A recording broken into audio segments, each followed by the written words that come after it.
Welcome to another episode specially for the Miss England app. I'm with Angie Beasley, Director of Miss England. Welcome, Angie. Hello, John. So we're going to be talking in this interview about top tips for contestants and also for people that might want to be contestants, because there's one heat still available, which is the TV presenter, which we'll talk about in another interview. Angie, from years of doing this, you've dealt with all the different judges that have come on board. What are they looking for in a winner of Miss England? One of the things that all judges are looking for is somebody that is confident when they're on the catwalk at the final. Because obviously we've got all these different rounds that we have in the Miss England competition, and the girls have to excel in those rounds to get into the top 20. Yeah. But when it gets to the top 20, we then wipe the slate clean, and it's how confident and how well they can project themselves on the night of the final. It's not whether you've won a round or not. It's how you do on stage on the night of the final. So your confidence when you're walking, when you're talking, when you're announcing yourself to the judges, that all matters, because we're looking for an ambassador to represent England at Miss World. And next year it's a very special year because it's the 70th Miss World. So it's really important that the right girl wins. And what are the biggest sins that people can commit on stage that will let them down? Well, I think one of the biggest mistakes I think some girls make is the fact that they are so desperate and so desperate to win, and it comes across that they really want to win, and the judges see that desperation, and it can put the judges off. Right. I know everybody wants to win. When it gets to the final, everybody wants to be in that chair wearing the Miss England crown. But if you go into it with the right attitude, with, if you win, great. If you don't, you're going to learn so much during the duration of the competition. And you are going to take life skills away with you. You're going to make so many friends. That's what we want to see. People that enjoy the participation in the competition, and then that brings out the best of them. Yeah. But there's a very fine line between being too confident and confident enough. And I think it's just getting that balance right. What techniques build a relationship with the judging panel? Well, when it gets down to the last group of girls, when we're at the top 5, for instance, the judges are quite nervous themselves. Some of the contestants that have won Miss England before are on the panel. They know how the girls feel when it gets to the top 5, and they know everybody's nervous.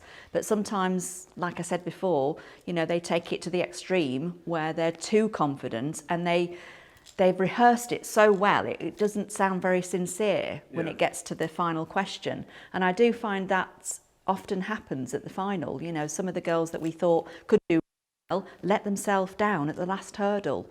But obviously the other thing is they have to be able to show that they're charitable. In the lead up to the final, all the girls have been asked to raise funds for Beauty with a Purpose, which is the Miss World charity, and it's at the heart of Miss World and Miss England.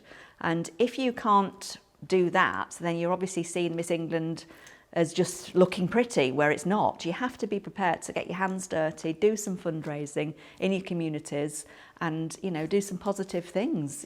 Get involved with the projects that we're promoting, like What's Up, the World Against Single-Use Plastic, get tree planting with We Do Ethical, all these different things that we give the girls tasks to do. Yeah.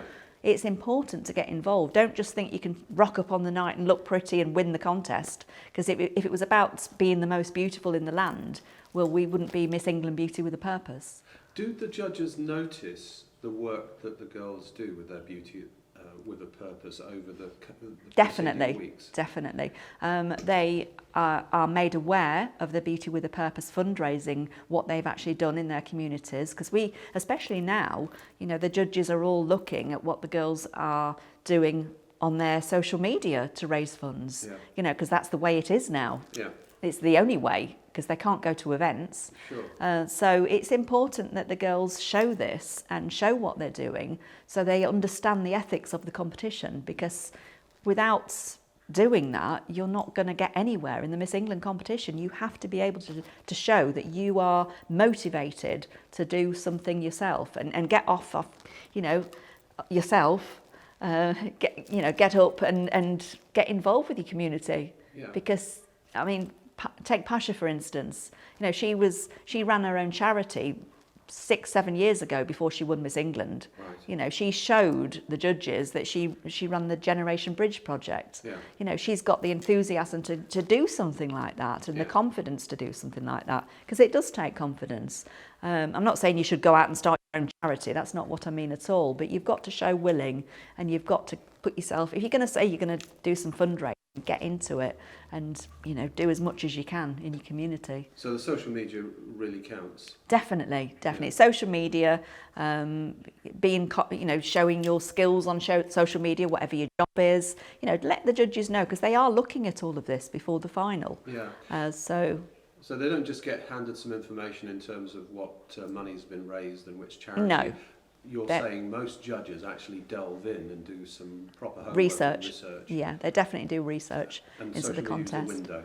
Yes, it is. Yeah. So it's important to remember that. Okay. So one of the things that you touched on was overdoing it, but equally one of the things that we got in terms of a top tip from Pasha was passion and connected with beauty with a purpose. What's the difference, and how does passion manifest itself versus overdoing it? You've got to really believe what you're doing and convince people that you are genuine and you really want to use this title for a purpose, because that's what Miss World and Miss England is all about. It is beauty with a purpose. So you have to, for instance, the project that Pasha's got and which she took to Miss World, because once you win Miss England, you can choose your own project to highlight for the Miss World Beauty with a project, and it's really important that you've got a good, something good to believe in. Yeah. And it's really, really important that comes across as being genuine. The rounds, are they all equal in terms of importance, or are certain rounds more important than others?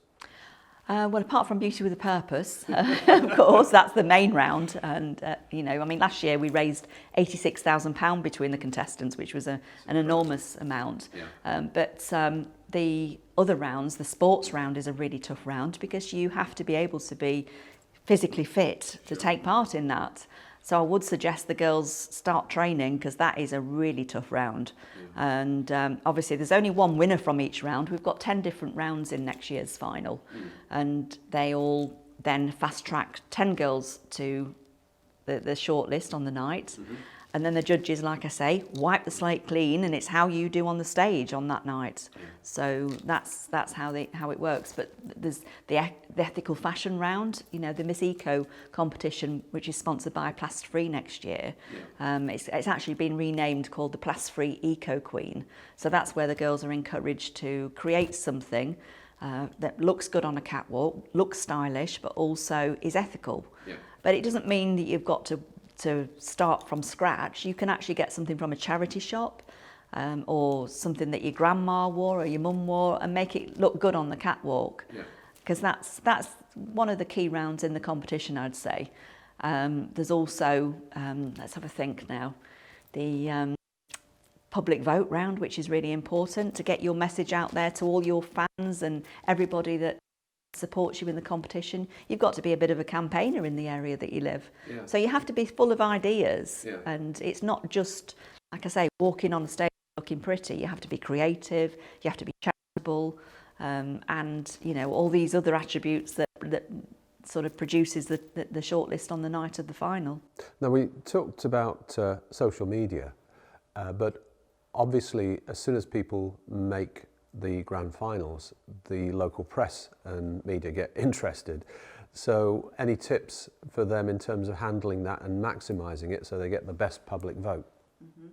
Well, I would say that the best way of promoting yourself on social media is get a press release from the Miss England office, we can help you with that. Right. In actual fact, we're building press releases on every single finalist. Great. We've got more time this year and we've already started doing them. I think more than half of the girls have got press releases on there. But when you're thinking about approaching a newspaper, don't just go there and say, I'm in Miss England. You know, that's not enough. They want more these days. Yeah. They want to know more about the person. They want to know more about your job, if you've got any interesting facts. You know, let them know. So it's a good story. Don't just think you can get in the paper and get them to support you because you look pretty, because it's not the way of the world these days. You have to have a lot more to you. Right. Now, a lot of this is down to the individual, but to what extent do you give them advice on what a good backstory or a good theme is? Well, I try to tell them that, I try to encourage them to promote themselves and what they do for a living. I mean, you've seen from some of the interviews, you know, there's some incredible girls with great stories behind them, and it's good for the public to get to know the real person behind the crown.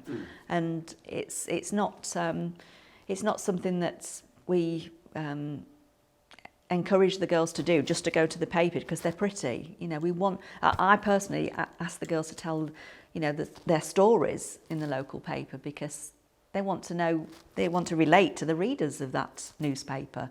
So if the reader can see something that, you know, they might relate to, they find it more interesting and probably will get behind that contestant. So you talked about physical fitness, getting through the sports round. What about the mental side of things?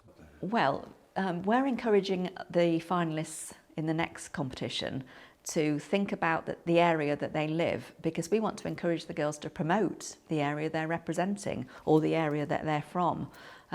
Because of coronavirus, we're not able to go jetting around the world now to these lovely, you know, different countries. So we want the girls to showcase the city that they're from. So it's important they know facts about where they live and they can promote that. And talking about representing England, you've been a real champion of diversity. So do you see any future development of the diversity message within Miss England with this next competition coming up? Most definitely. I mean, we've had so many contestants from different backgrounds, different cultural backgrounds. We have, as you've seen for yourself, you know, the cities that are represented this year, they reflect England as it is today. We've got girls from all sorts of communities that are in the final already. And we want to promote that fact that Miss England is a very diverse competition. And it goes to show, because Dr. Pasha Mukherjee, she wasn't born in England, but she has achieved so much in her life, and she's been a prime example to what England is today. Yeah. You know, she works for the NHS, which is as a doctor, as you know, and I think that's what we want to promote, because it's important to show Miss England being as diverse as possible. Well, we are wanting to showcase the diverse contestants that we've got in the final so far, and we're going to be doing a series of photo shoots with different clothing. I mean, we've got a contestant from Sri Lanka with a Sri Lankan background, we've got a girl that's half Mauritian, we've got Asian girls. You know, we want to showcase that, so we're going to be doing themed photo shoots to show their their background stories, really. And obviously the girls, we're going to be encouraging them to get involved with the fundraising and ethical fashion round. So they're always, you know, very interesting rounds to look forward to. Yeah, so you're kind of like a mini Miss World. You've got so many different backgrounds. Yeah, we certainly are, yes, in England. Great. Well, look, Angie, as always, it's a pleasure working with you, and I think you've given some really useful tips. And we'll talk in our next interview about the app that you're going to be launching, which will also be available in the run-up. So a lot of exciting things happening. Great. Thank you very much, John.